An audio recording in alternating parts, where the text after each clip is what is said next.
Good evening. Quick audio check. 1 2 1 2. Audio check is good. All right. So we're just going to get into it today. Feel free to read the description if you want further details. Links are in the description if you want to support liberationnews.org. This is just a read along for my personal gain, as well as anybody else that wants to read along or listen to it later on. Some people can't read it during work, but they can listen to it during work, or they can listen to it during walks. The analysis at the end of each article are my own. I am not supported or paid by anybody to do this. This is just of my own free will for my own personal knowledge and growth. All right, so let's get into it.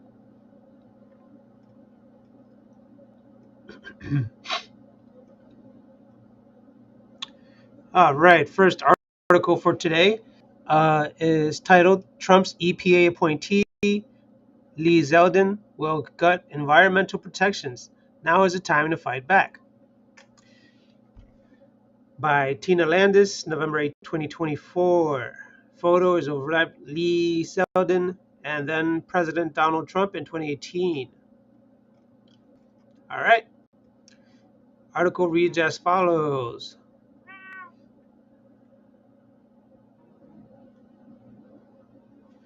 While another 4 years of Trump certainly won't result in progress on climate change mitigation or environmental protections, how dire is it really looking? Trump's Environmental Protection Agency appointee Lee Zeldin, a lawyer and former congressional representative, unsurprisingly has no background in environmental science and is blatantly unqualified for the position. In his 8 years in Congress, Zeldin consistently voted against measures to protect the environment or address climate change, receiving 14% on the National Environmental Scorecard from the League of Conservation Voters. Zeldin claims that regulations are what has driven American businesses overseas, and he vows to pursue, quote, energy dominance, end quote, and make the United States the, quote, AI capital of the world, end quote.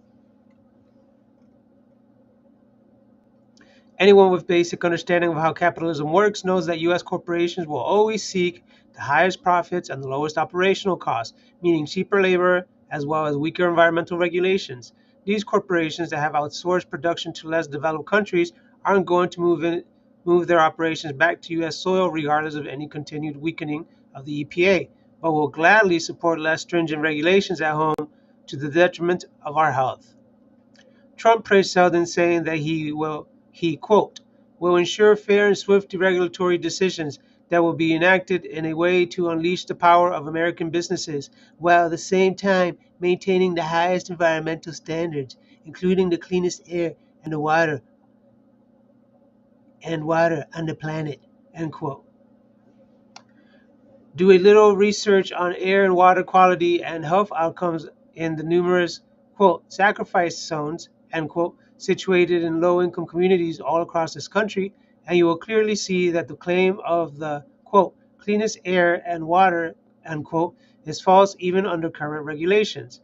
As I wrote in my analysis of Project 2025, which Trump may try to enact when he takes office, the vision of Trump and the far right is to take us back to the days prior to environmental regulations, when pollution was widespread and so severe that the Cuyahoga River ignited due to the high levels of industrial waste in the water.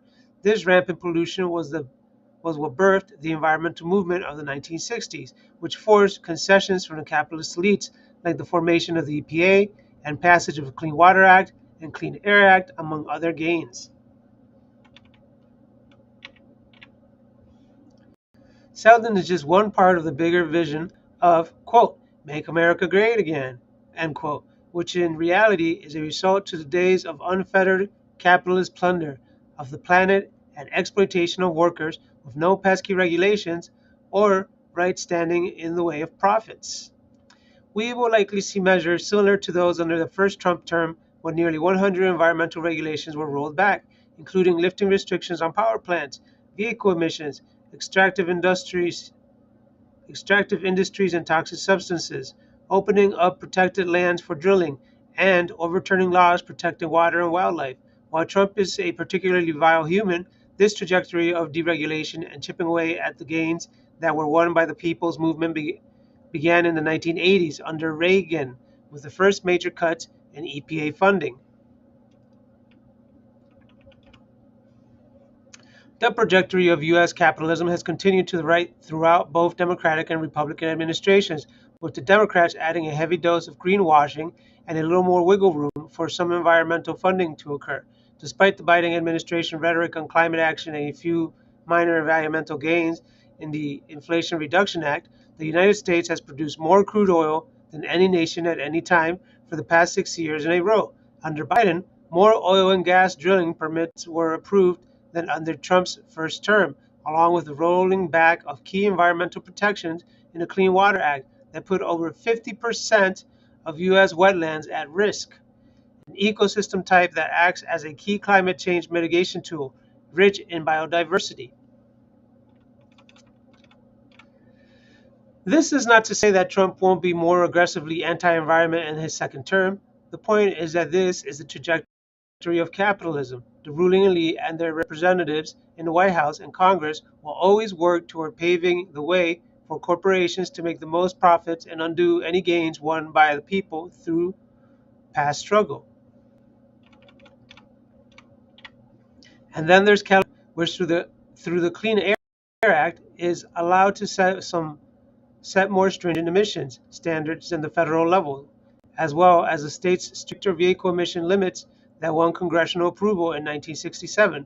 California regulations are often adopted across the country, with 11 states and D.C. planning to follow California's plan to phase out new gas-powered car sales. While Trump will likely try to cut federal funding and push through environmental destructive projects on federal land within California, like during his first term, the state and environmental groups nationally are already preparing to fight any rollbacks in court, and any attempts to roll back the state's vehicle emission standards are expected to fail since vehicle manufacturers want to be able to sell in the large California market. But we can't rely on the courts or a few, quote, lesser evil, end quote, politicians to save us, because these days any, quote, victories, end quote, against the push to the right are really just maintaining the status quo. We urgently need much more than just treading water. For our survival and the survival of most other species, we must transform our relationship with the planet.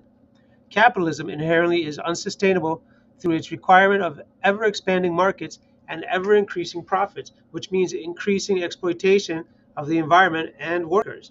This is why we need a socialist system, which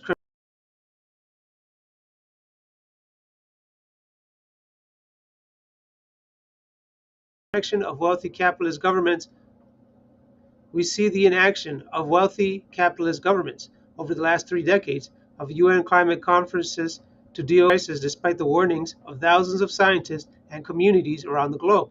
Capitalism cannot truly solve the climate crisis because its very nature is the cause of the crisis. We are in a crucial time. Climate change is rapidly accelerating, and the window for action to avoid crucial tipping points is closing. The good news is that the people, when we are organized, have the power. We are sick of living paycheck to paycheck while the rich get richer. The vast majority of us want transformational change, and only the small number of ruling elite who control the system stand in our way. With every major storm and wildfire, more people see the corrupt and callous nature of the system when no help comes for the communities devastated by climate chaos, while there are bottomless coffers to fund war, genocide, and corporate bailouts. The time to act is now. We can organize and take bold action to win socialism, or we can become demoralized and let the capitalists bring more suffering and division and drive us closer to extinction. Extinction. We collectively determine our future. No one can predict tomorrow, but one thing is certain: we can win a better future if we are organized and fight for it. All right. My key takeaway on here of this, to keep it short and light tonight, it's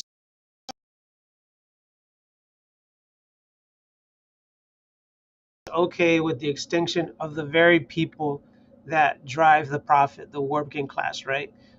Like, it really just is a constant race to the bottom where the accumulation of wealth goes to a smaller percentage of people while everybody else drowns in debt and and in pollution, right? Uh, these people, these oligarchs, these ruling class, I think that they won't be affected someday, are so naive and only led by their greed to leave a wealthy legacy for their generations, that they don't even conceive how gross what they do for profits is. The wars, the funding of wars, the proxy wars, the deregulations that actually hurt the environment. Like, if Trump really wanted to help the people of America, he would maybe make regulations more efficient, right? So that we have stronger regulations that cost less. But no, instead he's just fully deregulating things. So and like it stated in the article, it's both parties. Both parties are doing it, and they play the good cop bad cop scenario. I am not of a I'm not an advocate of lesser evil politics. That's nonsense.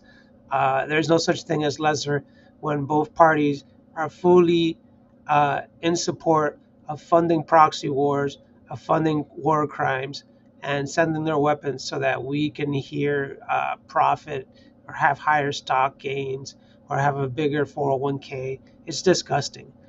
So I don't support it.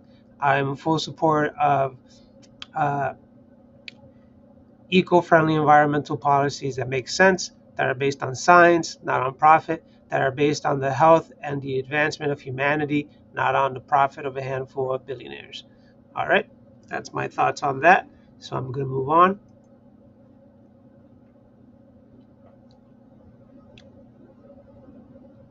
Don't forget the guy's name, Lee Zeldin. He's the guy that's going to try to ruin things for the next 4 years.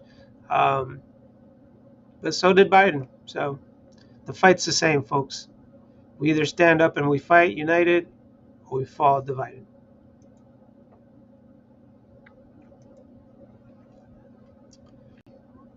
All right, checking audio, 1 2 1 2.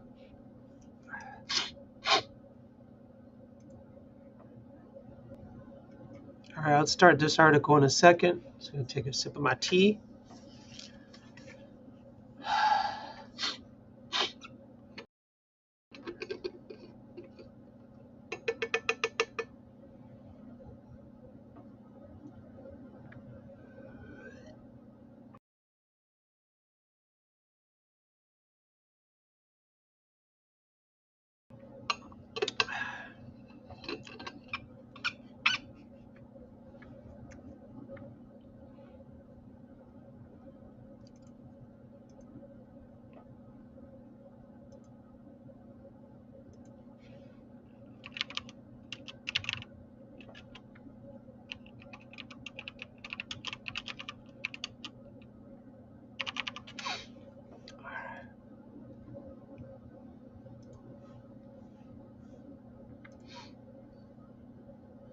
All right, the feed looks good. Let's move along. Title of this article: National Day of Action, January 20th, protest on Inauguration Day. We fight back.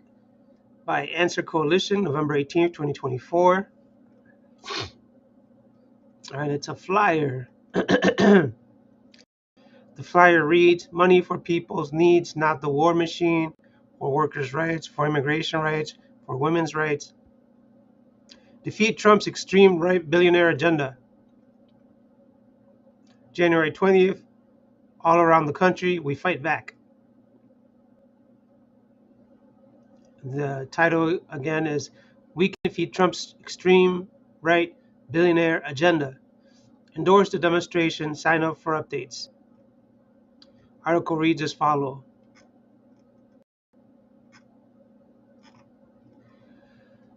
On Inauguration Day, January 9th, people will come together in Washington, D.C.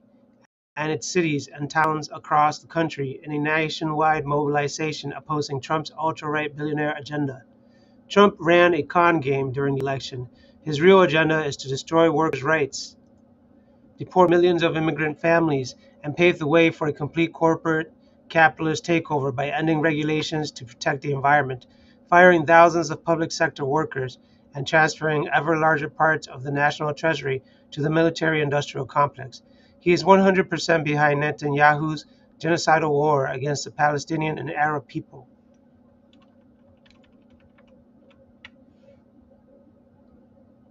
The Trump victory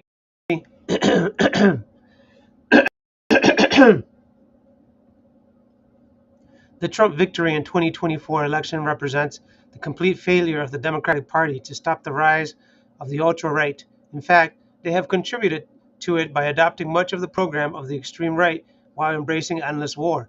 Instead of responding to the needs of the people, both the Democrats and the Republicans have moved further and further to the right. Trump's agenda is the culmination of this rightward spiral, and his administration will move to make major gains for the billionaire class at the expense of the millions of everyday people in the US and across the world.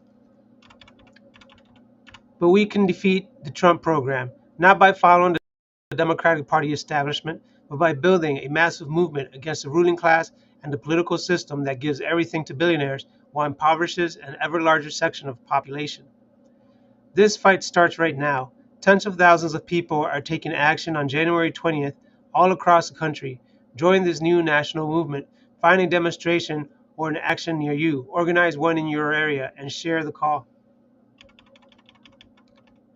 Find an action near you.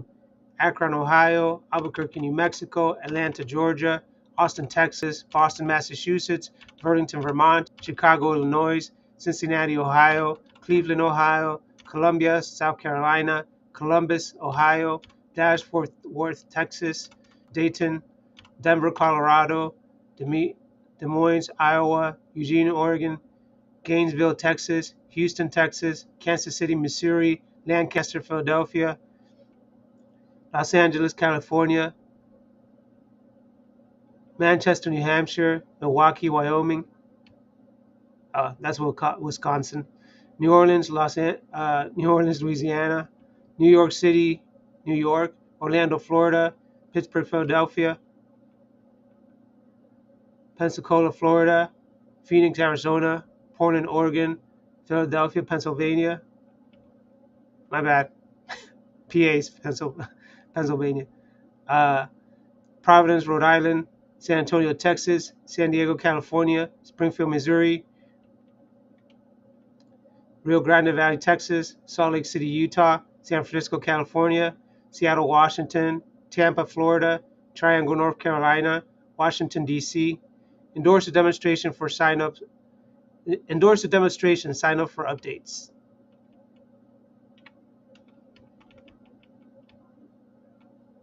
All right. So that was that.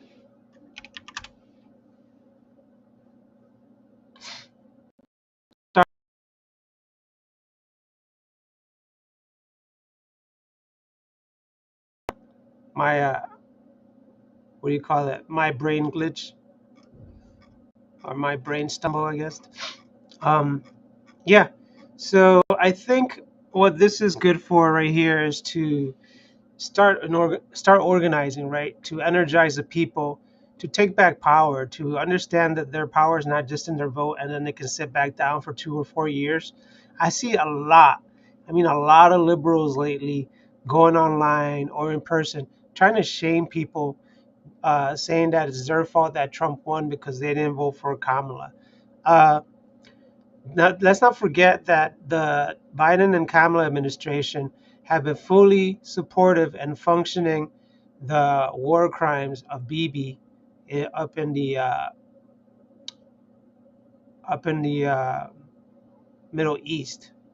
So I'm not gonna try to defend it in any way whatsoever. uh, what Zionism is doing to the people of Palestine. It's horrible. It's a war crime.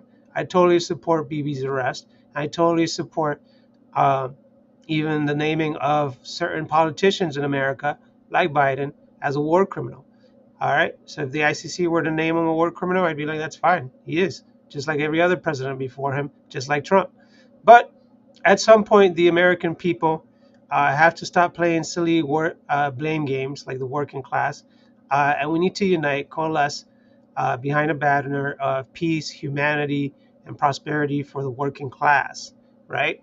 If you're out there shaming people still, that's probably all you're going to do for the next 4 years, and it doesn't work.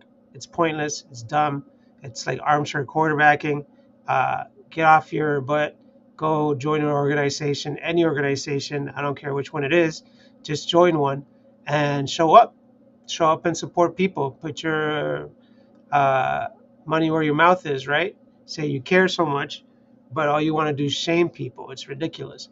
What we should be doing is uniting, making coalitions, making bridges across the working class. We have way more in common than the ruling class tries to divide us with. Uh, we all just want decent lives, living wages, universal health care, affordable housing, great paying jobs, excellent education, things that make the society better, but that are commodified under the system to oppress people. So, yes, if you can, definitely show up to one of these marches or get in touch with people in this website to participate in whichever manner you can.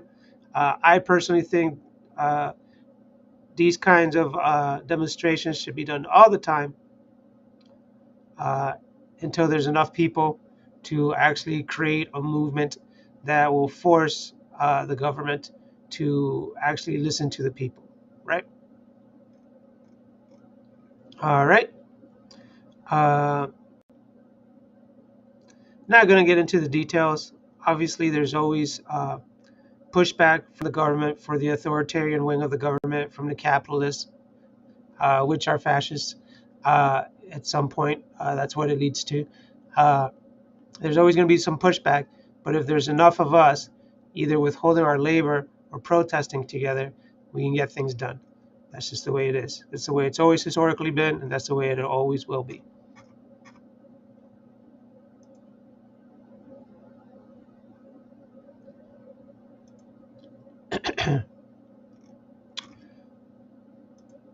All right. Sound check 1 2 1 2. Sound check is good. Let's see here.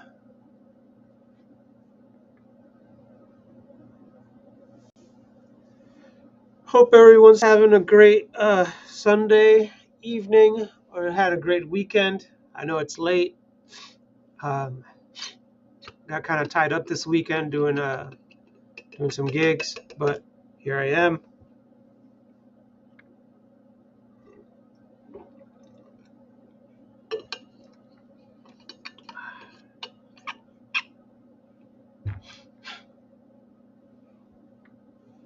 All right. Only a working class socialist movement can win trans liberation by Rosa Astra and Morgan Artiukina. November 19th, 2024. Photo: a protest in front of the White House celebrating trans youth. Credit Wikimedia Commons. Wednesday, November 20th, marks the Transgender Day of Remembrance, when we mourn the trans victims of deadly and bigoted violence.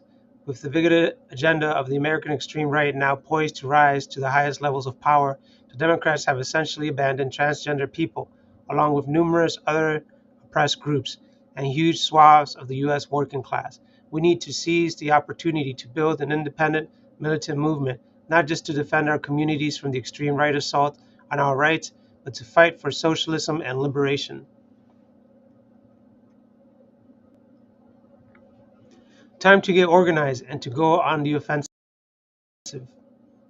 On Thursday, November 14th, art space in San Francisco, California, dozens of trans and queer people gathered on mismatched furniture for a San Francisco Trans March volunteer meeting to prepare for the Transgender Day of Remembrance event. They were factory workers and teachers, social workers and artists, immigrants, native,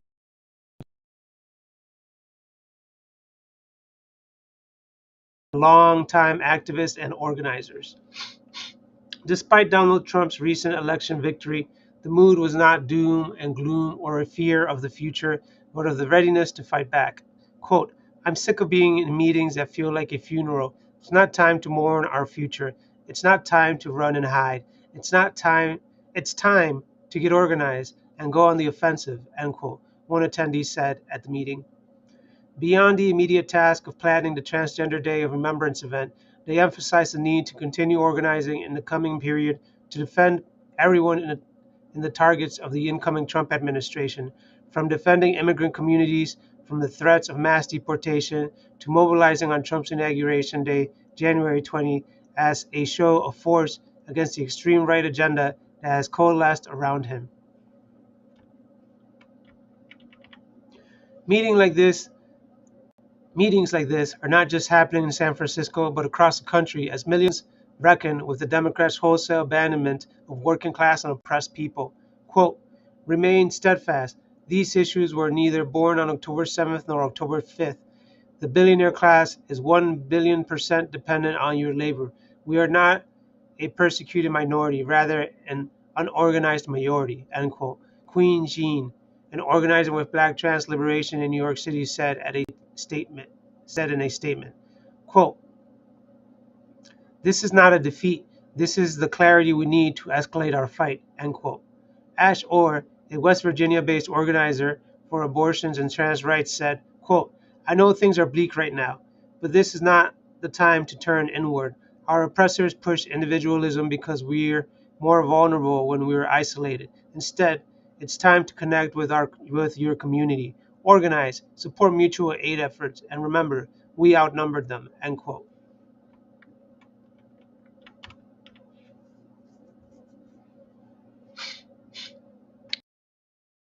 Remembering those take the Transgender Day of Remembrance is an annual commemoration of the trans lives lost in the previous year, including through explicit acts of bigoted violence and the more hidden kinds of structural capitalist violence that impact trans people as an ultra-oppressed sector of society. It's well understood by the trans community that any tally of the numbers of trans people killed each year falls far short of the true total, but there are 60 trans people that we know of who died of unnatural causes this previous TDR. The vast majority were trans women of color, who are among the most marginalized and demonized parts of capitalist society. These deaths have come amid an all-out drive by the extreme right to eliminate trans people from U.S. public life. In the last year, an incredible 532 bills have been introduced in state legislature and the U.S. Congress targeting our most basic rights, including the right to access necessary and life-saving health care, to have their identities legally recognized, to practice their culture, to engage in sport, and even to access public spaces like bathrooms. These have only amplified trans people's long existing oppression and marginalization, characterized by lower wages, higher rates of unemployment, homelessness, violence, and discrimination across essentially all aspects of public life, from housing access to health care. Democrats' blame game. Amid this violence and these attacks, the Democrats have postured as the defenders of trans rights. President Joe Biden boasted he, quote, has your back, end quote, despite doing nothing to safeguard trans rights and even aiding in anti-trans discrimination. Vice President Kamala Harris' presidential campaign barely mentioned trans rights, and when questioned, she dubiously pledged only to, quote, follow the law. After Harris lost to end quote. After Harris lost to Republican candidate Donald Trump in the November election, some in her campaign began to argue that even a lukewarm defense of trans rights had alienated too many voters, a point of view expressed in subsequent days by top Democratic Party leaders and strategists and prominent liberal leading journalists from CNN and MSNBC to The Atlantic magazine. In fact, in the weeks since, Democrats have blamed just about everybody for their loss. Black men, Latin American immigrants, white women, Arab Americans, everybody. It seems except for the capitalist class. The result is that oppressed people have been told to be suspicious of each other, to blame and hold other groups responsible for Trump's victory and the attacks that are sure to come from this administration, rather than the capitalists who President-elect Trump serves. Across social media, there have been widespread calls for people to only organize, quote, among their own, end quote. But this is no time to silo ourselves off. That's exactly what the ruling class wants, because it makes us easier to control and to attack. The ruling class shifted rightward, not the masses. The Democrats have credited their loss to a supposed, quote, rightward shift, end quote, in the American public. But in reality, the rightward shift came from the capitalists who both the Republican and the Democratic parties loyally serve and represent. Once the party's more skeptical Once the party more skeptical of launching imperialist wars, the Democrats have become equal warmongers to the Republicans, quarreling only over which foreign adversary to attack first. In a myriad of other ways, the Democrats now compete with Republicans to prove who is more right wing. From President Biden's fascistic, quote, border security, end quote, regime to, quote, tough on crime, end quote, posturing by Democratic governors like Gavin Newsom in California and Kathy Hochul in New York, to being united behind supporting Israel amid its genocide in Gaza. It was only a matter of time before they walked back their promises to LGBTQ people and women too. That's why in November 2024 election, 14 million fewer Democratic voters showed up at the polls. Let me read that again. That's why in November 2024 election, 14 million fewer Democratic voters showed up at the polls, ultimately causing Harris to lose to Trump. In the same election, though, voters also supported progressive ballot initiatives in numerous states, including, importantly, on abortion, which succeeded even in states that voted strongly for Republicans. A poll from October 20th by Data for Progress also found that a majority of voters were tired of anti-trans ads, were less likely to support a candidate who ran such ads, and wanted candidates to talk about more important issues instead of attacking trans rights. Forging a fight back campaign for trans and working class liberation. The lessons of November 2024 are clear. The Democrats have abandoned trans people along with numerous other oppressed groups and a wide swath of the U.S. working class. We should take the cue and start building on our own independent movement, not just to confront Donald Trump as a person, but to overthrow the entire system that he represents.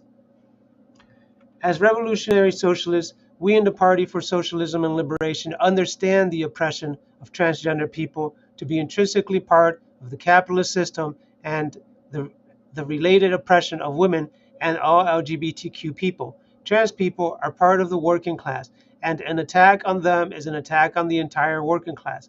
We have the same enemies, the billionaire warmongers, landlords, and bankers of the capitalist class who benefit from our exploitation, marginalization, and division. The focus on trans people is not arbitrary and doesn't come in isolation. We need to understand this as the current iteration of the 6-decade-long project of rolling back the gains of the civil rights movement.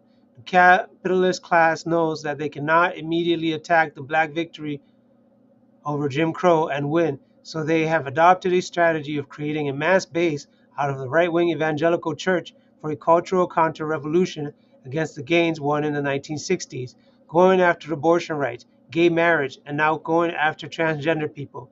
Any victory they win in this campaign is a step towards creating the political condition for overturning the entire civil rights framework. Trans people's needs are those of the entire working class: guaranteed access to healthcare, education, housing, and jobs, a healthy environment, and freedom from war. It's in the interest of cisgender, that is, people who aren't transgender people, to fight to defend trans people's rights, because it actually helps solidify their own, too. Banning discrimination against trans people helps protect everybody from discrimination. Protecting trans people's rights to health care is necessary to protect cis people's rights to health care too. Protecting trans people's rights to dress in public as they please and use the pronouns they please and use public facilities helps protect everybody's rights to self-expression in our society. This is the only way to win. The transgender heroes of our past, from Sylvia Rivera and Marsha P. Johnson to Leslie Feinberg and Lou Sullivan, the Gay Liberation Front, and ACT UP, all knew the Democratic Party was a graveyard for social movements and organized militant movements to fight for our rights outside of it.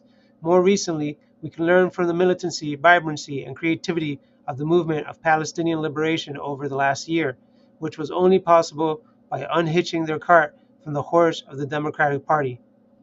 Now, as Trump prepares to enter office and bring unprecedented attacks against our communities, we have the chance to make a choice of our own and unleash a united and powerful fight for socialism and liberation, directed by us, not by the political servants and the billionaire class. Yeah. Um, as someone, I guess, who didn't understand it before, when I was traveling through the spectrum towards the left, um, I understand people's fear and misunderstanding, but I don't support it. I condone it. Uh, it's absurd. It's unnecessary, and it's none of your goddamn business. If people want to dress how they want to dress, if they have a mentality that is not of the social norm when it comes to identifying their sex, it's none of your business. It doesn't matter. I don't care what people wear or what they don't wear. I don't care if they wear eyeliner or dresses or skirts or pants or shoes or boots, whatever, whatever. It's just clothes. It's just people's personalities. It doesn't make them bad people just because it's something that you're scared of or you're worried about. It's so absurd. It's really just an inner projection of your own insecurities when you come and attack at people for being different than you because you want them to be the social norm that you were forced to be, perhaps, right? Um, so I fully support uh, this article on the issue, and what they say is right. Uh, The Democrats aren't coming to save you. They're definitely not. Just look at what California did, the liberals just did in California. They had an opportunity to end prison slavery, and it overwhelmingly failed in the ballot. So, what does that tell you about liberals? They're not that much different unless you really speak to them, which we have to. We have to like reach across the aisle, right? But they're not there. They're not. They're not what you would call enlightened or aware or self-aware or aware of the system's issues or its flaws. They keep thinking they can reform capitalism. How many times is it going to be reformed? You know, from the Civil Rights Act to no child labor to the 8-hour workday. Um, to overtime, all these latest gains that are leftist gains that were implemented by the FDR administration have now been rolling back. Uh, People can't afford houses. There used to be a time where you could work a minimum wage job and support your family and buy a home. There's no way. There's no. You have to have uh, a, two middle income couples nowadays to barely buy a home and afford buying a home. It's ridiculous. The class divide, the wealth divide, the way they separate us into classes and divide us so that we don't want to work with each other. My enemy is not the McDonald's worker or the Walmart worker on food stamps. My enemy is not the doctor making 100,000 or 200,000 a year. Uh, these are all working class people, and all of them, from one day to the other, one way or another, can end up homeless, can end up bankrupt, can end up on the crappy end of the stick, per se, of capitalism. So we need to unite together and stop with all this nonsense, all this prejudice, all this bias uh, of calling people others or separating people, people that are totally good people, perfectly fine people that I see no different from myself. Uh, just support your trans community. Don't treat people like if they're any different than you. They're not. They really are not. They're human beings. They deserve respect and they deserve a decent lifestyle, uh, a protected lifestyle, like everybody else. All right. So I hope this article was informative to people. Uh, there is definitely a lot of hyperlinks in it, so you can look further into the history of border security, on abortion rights. It's all just a big class divide, right? What do I care? What do I care what people wear or what people do in the bedroom? It's their business. It's not mine to judge people or I don't. I mean, I wouldn't want to be judged for something ridiculous like because I like the color brown or something. Oh, look at that weirdo. He wears brown. It's just so shallow, superficial stuff, right? when we should really be focusing more on each other's mental health and on each other's economic health. Anything else, it's like, bro, you know, uh, mental health, physical health, economical health. The three most important things that everybody wants: security, mental security, physical security, housing security, get jobs. Uh, our government rather spend billions of dollars putting people in prisons, enslaving people to corporations in prisons, sending billions to war, instead of putting a fraction of that into actually housing the homeless, instead of making a business of it, instead of actually creating amnesty or immigration programs uh, that actually integrate immigrants into America, so that they are better model citizens, so that they can produce for the economy per se, right? It's all such a great class divide. It really is the ruling class just dividing the working class and conquering the working class. And until we unite as a working class, we're not going to make gains. We're just not. Democratic people, liberals, can't do it without conservatives. When you go to work, you don't just work with liberals. You work with conservatives. You work with people from all over the spectrum, the political spectrum. And if you want to do a strike, you don't start arguing with people. Oh, you're not in my spectrum or whatever. No, you do strikes because there's a common goal, right? The working class has a common goal to get what's theirs, to be fully represented, which is not going to happen under capitalism. That's just the way it is. You take 2 steps forward, 3 steps back. That's just the way it always goes. All right. So that's that on this article. Let's check the Audi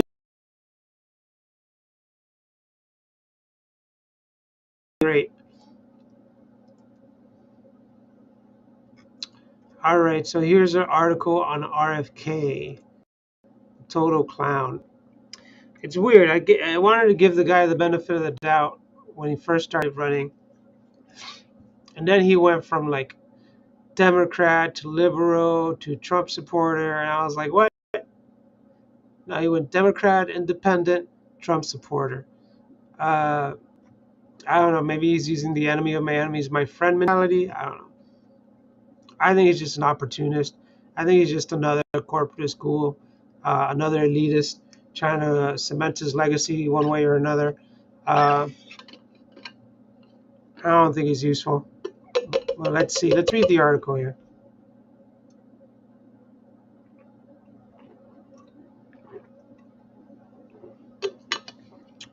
That tea's just right. That just right kind of warm.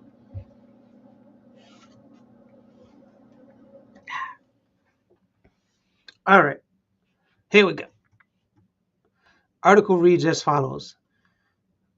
Title: Trump appoints RFK Jr. and Dr. Oz to slash regulations and healthcare spending.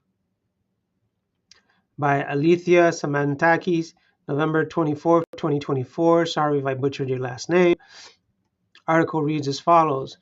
President-elect Donald Trump announced Robert F. Kennedy Jr. as his pick for Secretary of the Department of Health and Human Services, personality Dr. Mehmet Oz as head of the Centers for Medicare and Medicaid Services. Trump and Kennedy had, quote, make America healthy again, end quote. But what could the nation's health and healthcare system look like under these two tenets? RFK Jr., a spreader of medical misinformation. HHS is an enormous federal department encompassing the Food and Drug Administration, Centers for Disease Control and Prevention, National Institute of Health, and Centers for Medicare and Medicaid Services, with an allocated budget of $1.7 trillion. The Secretary of HHS not only manages these bodies but also serves as a public health advisor to the president. Kennedy is an environmental lawyer who has spent years earning hundreds of thousands of dollars spreading anti-vaccine conspiracies. Kennedy has been a prolific spreader of medical misinformation, claiming that vaccines cause autism. Herbicides are the, quote, cause, end quote, of transgender people existing. Water fluoridation results in arthritis, neurodevelopmental disorders, and even, quote, IQ loss, end quote, and even going so far as to say that COVID-19 was engineered by China to, quote, ethically target, end quote, white and black individuals with future, quote, ethically targeted bioweapons, end quote, supposedly in the making.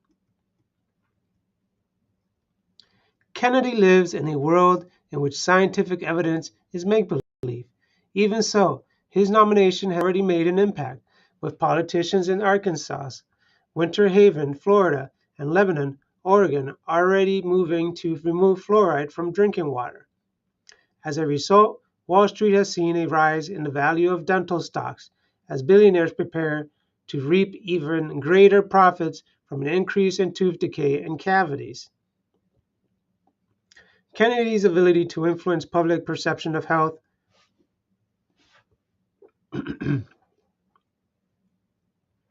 in part relies on his appeal to the working class's massive distrust in the U.S. healthcare system. According to a 2023 Gallup poll, only 11% of respondents had a, quote, very positive, end quote, view of the healthcare system, while 51% had a somewhat or very negative view of it. This distrust naturally arises out of the healthcare system that prioritizes profit for the rich over the health and well-being of the working class. Despite more than $4.5 trillion spent annually on health care through public spending, insurance premiums, and out-of-pocket costs, the United States ranks last in preventable mortality, infant mortality, access to care, and overall performance compared to other, quote, high-income, end quote, nations, and 60th in life expectancy in comparison to the rest of the world. In fact, the only thing the United States ranks first in is military spending and the sheer number of people incarcerated across the nation. When Trump declares, quote, for too long, Americans have been crushed by the industrial food complex and drug companies who have engaged in deception, misinformation, and disinformation when it comes to public health, sick, end quote. This understandably appeals to the desire working people have for real change in our healthcare system. Kennedy falsely claims that he will work to shift the healthcare system from one that manages illness and chronic diseases to one that prevents them.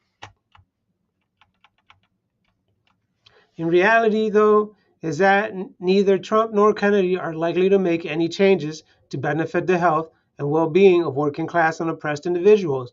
Kennedy and Trump want to ban gender-affirming care for transgender youth, limit the types of food that can be purchased with SNAP, also known as food stamps, with no stated proposals on how to make healthy and nutritious food affordable or how to eliminate food deserts, and reduce regulations which will only give the pharmaceutical industry and healthcare corporations further freedom to cut costs for great profit while taking greater risks with our lives.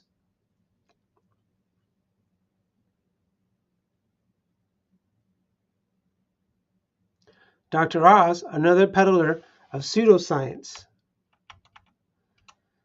The claim that the Trump administration will work to improve the health care system is further refuted by the selection of Dr. Oz to serve as the future administrator of the Centers for Medicare and Medicaid. Oz has promised Trump that he will, quote, cut waste and fraud within our country's most expensive government agency, end quote, by which he really means that he will slash federal spending on an agency that provides health care to more than 150 million people, almost half the country. His plan to do so would likely build off his past proposal to create Medicare Advantage for all. Medicare Advantage, or the privatized version of Medicare, takes public money from taxpayer dollars and gives it to private insurance companies.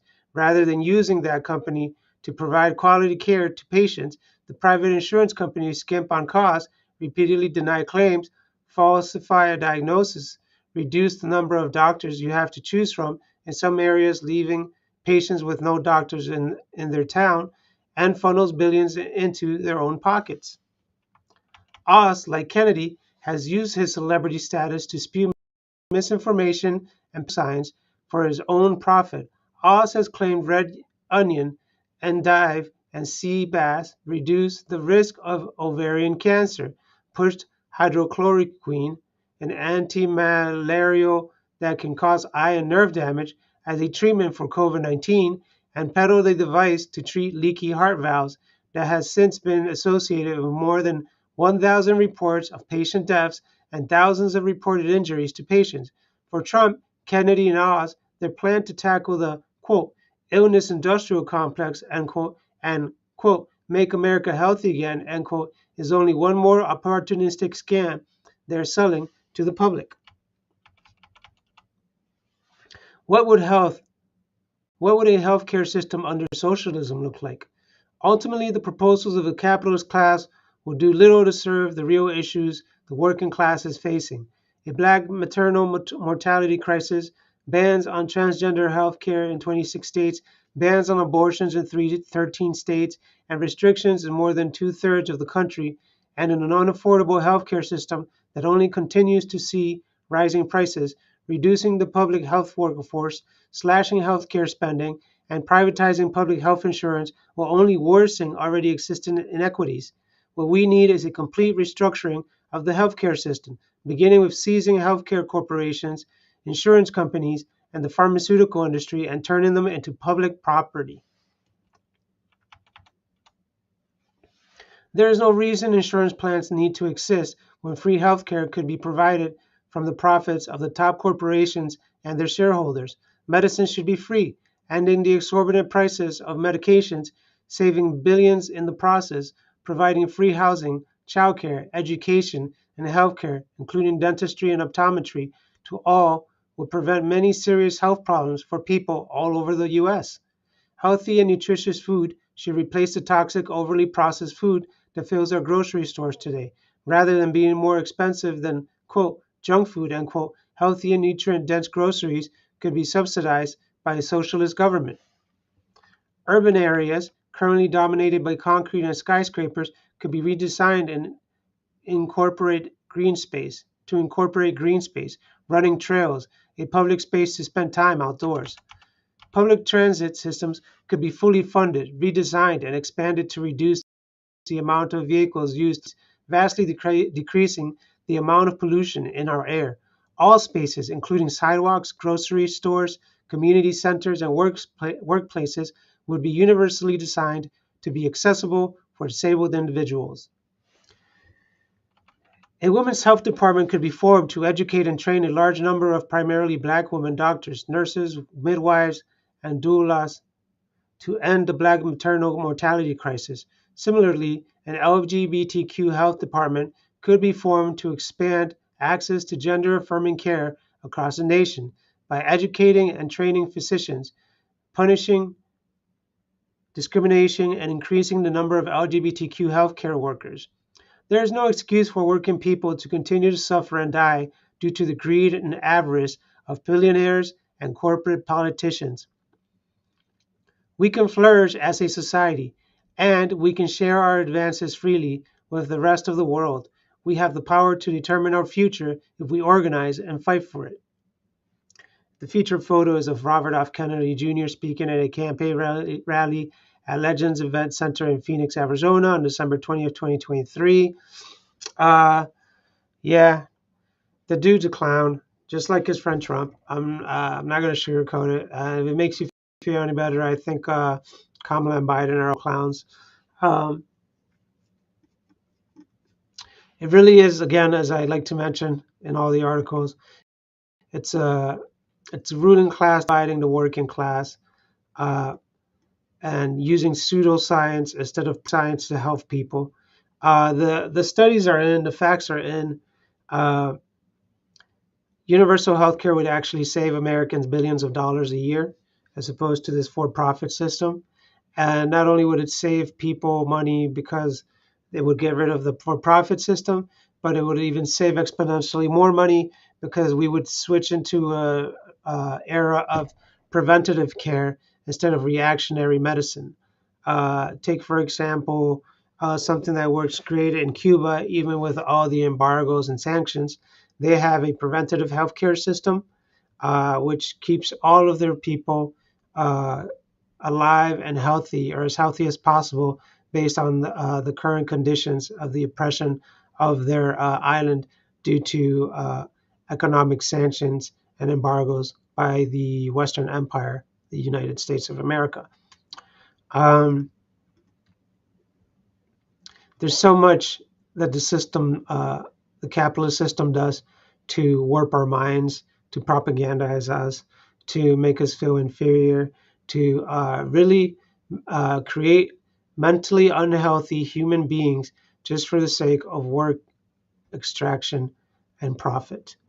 And picking people like RFK and Oz is just classic.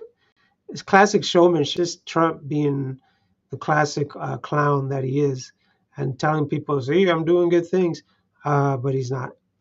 So my final analysis on this article, obviously it's a solid article, but we really need to pay attention and coalesce as a class this next few years. It's coming down the spiral. It's becoming a very heavy downward spiral.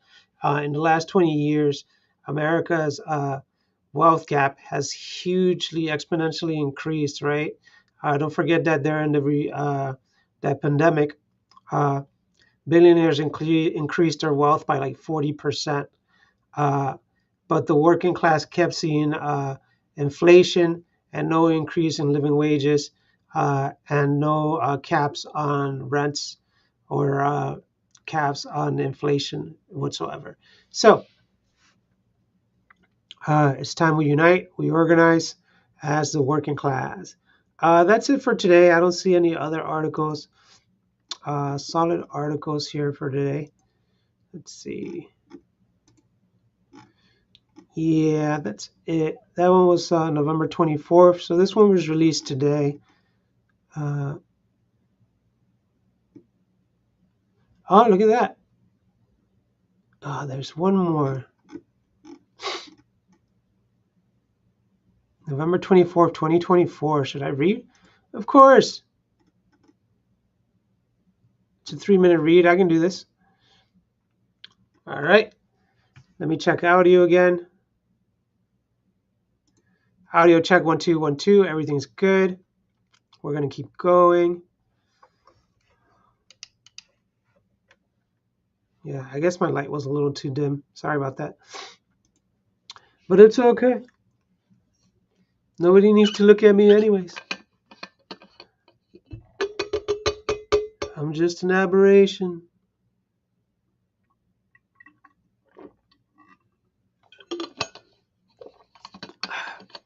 Let me take a little break. Just a 1-minute break here.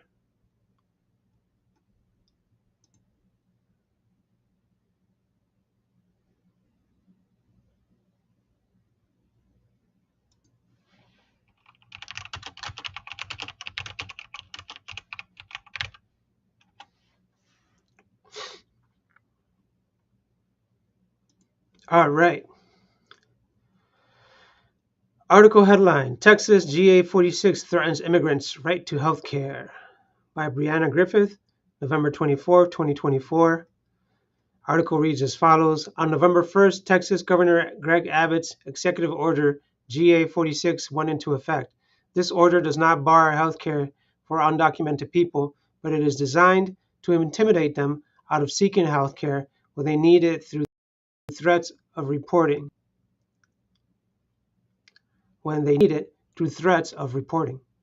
And is this a sincere effort by Abbott to protect the state's healthcare system, or is this another racist political stunt to demonize and attack the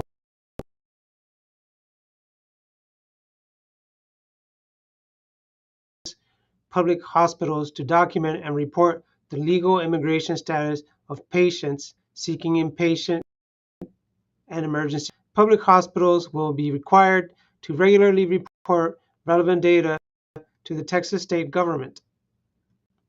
This executive order scapegoats immigrants on the Texas healthcare system, part of a series of anti-immigrant attacks from across the entire U.S. ruling class political spectrum. Abbott's order targets a population that is already enveloped in healthcare insecurity. Policies like GA46 cause a chilling effect that can stop people from seeking healthcare, even when they have the right to receive these services as federal and state benefits. Ensuring that all people have access to healthcare is important to prevent public health crises.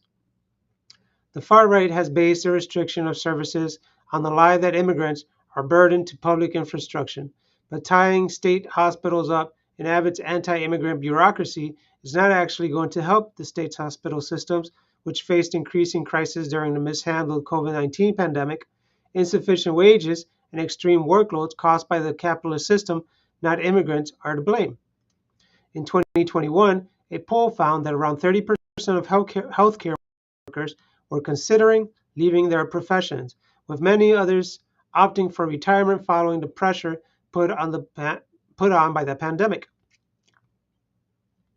In 2022, nurse turnover rates in Texas hospitals reached as high as 25%, antagonizing the already inflamed operational process of Texas hospitals and setting the stage for a public health crisis. To make matters worse, Texas has been going after any poor residents who receive any services. Some 19% of Texans lack some kind of medical insurance. Since April 2023, Texas has cut 2 million residents from its Medicaid program. These cuts perpetuate a dangerous trend that disproportionately affects low-income and immigrant families. The systemic nature of capitalism, not immigrants, is a real burden on healthcare.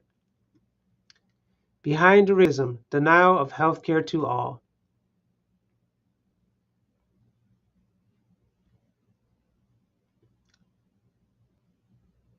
Having no solution of their own, the Texas far right under Abbott is desperate to pin the rising cost of health care on anyone but the capitalists themselves. In August, Abbott attempted to blame healthcare costs on Democrats. Quote, open border policies, end quote.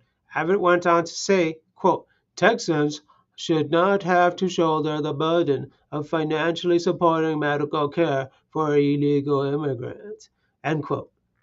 This characterization of immigrants as a, quote, burden, end quote, on Texas is racist and false. The only financial, quote, burden, end quote, on Texas healthcare system is self-imposed by the state government. The Texas legislature has declined repeatedly to pass legislation that would expand Medicaid coverage to low-income adults and qualifying immigrant families and allow Texas hospitals to receive federal Medicaid funding via SSA Title X19 Medicaid funds. These provisions would not only guarantee many more Texans health care, they would directly fund financial costs for immigrant populations seeking emergency care. The state's refusal to accept funds is an act of cruelty that undercuts health care standards for all people, undocumented or not. Acts like GA46 add to the bureaucratic capitalist red tape that exists to deny, withhold, and obstruct health care access to the vulnerable. Democrats have postured as the more, quote, progressive, end quote, option, but the last election cycle saw the abandonment of immigration communities and the complete acceptance of far-right, quote, tough on the border, end quote, anti-immigrant rhetoric from the Democratic Party. The Democrats and Republicans have shown that they are incapable of addressing the compounding crisis facing working-class Americans. They are out of ideas and have resorted to age-old tactics of racist fear-mongering and working-class division. It is precisely this vulgar extreme swing to the right by the U.S. political establishment that makes the need to organize outside the narrow confines of these two corporate parties. A mass movement for the vast expansion of our social, political, and economic rights that can challenge both the capitalist parties so necessary. All right. Yeah. So obviously, this Abbott guy is a total clown. But we already knew that. I don't feel sorry for the guy. The guy's a total ghoul, a total capitalist. He's he probably has full health insurance, full coverage. Never spent a dime on his medical health now. Um, Same for his family, but he feels that it's necessary to blame immigrants for the state's mismanagement of funds. Uh, and he feels it is necessary to not just cut funding for immigrants through this GA bill, GA 46 Act, but he also is trying to cut the funding to poor people in general in his state. Um, this is like total depravity, right? This is exactly what the capitalist system does to the people, to their brains. This is your brain on capitalism. You're such a ghoul that you would think uh, God-fearing men like that would say everyone deserves universal health care, period. But no, these guys are capitalists first, evangelicals last. Right? And all they preach is the gospel of wealth. All they preach is nonsense capitalism. Uh, Pseudoscience, and just totally divide the people. To think about GA 46. Think about what that does to the hospital administration. The extra paperwork they have to fill out. The moral challenge that brings to people working in the health industry that want to help people, that got into the health industry to help people, and now they have to think about, oh, I can't help this person because I'll have to report them. You know, it's ridiculous. This is not what people signed up to be like nurses and doctors for. They signed up to help people regardless of who they are. And then you got these ghouls like Abbott forcing people to try to turn immigrants in, really. Um, Screw that. Screw that guy. Screw the Democrats for not being a beacon of light, for not being a good example, for not showing that there's better ways. So they're just as complicit in this. Um, all we have is a working class solidarity. All we have is community kitchen, community aid, community mobilization. Um, because all these rights, little by little, are being taken away uh, for further commodification of the industries, and it's horrible. It's inhumane. It's not the best of humanity. That's for sure. We're not making our best, right? But I say solidarity with the working class, stick together, help each other out, keep moving forward. Don't forget that our power is in our labor. We can withhold our labor, or we can do strikes, or we can do mass mobilization, educate, organize, mobilize for good causes, support your communities, love each other, use a Stoic or a Taoism, Buddhist mentality. To treat everybody as equals. Make sure that don't treat people like they're lesser than you just because they're of a different lifestyle or a different uh, political spectrum. You have to be empathetic to people and understand that they just don't know yet, or they just don't understand yet, or they just haven't been rehabilitated, or they just haven't been properly educated, or they just don't know what you know. They don't see what you see, right? So our responsibility of leftists are not just to overthrow or reject the capitalist system, but to also teach people to be humane, to be humanitarians, to actually love each other, to support each other as working class, as equal human beings around the world. All right. So everybody have a great rest of your weekend. It's already Monday, actually, by my clock, but I hope your weekend was great. Have a good one.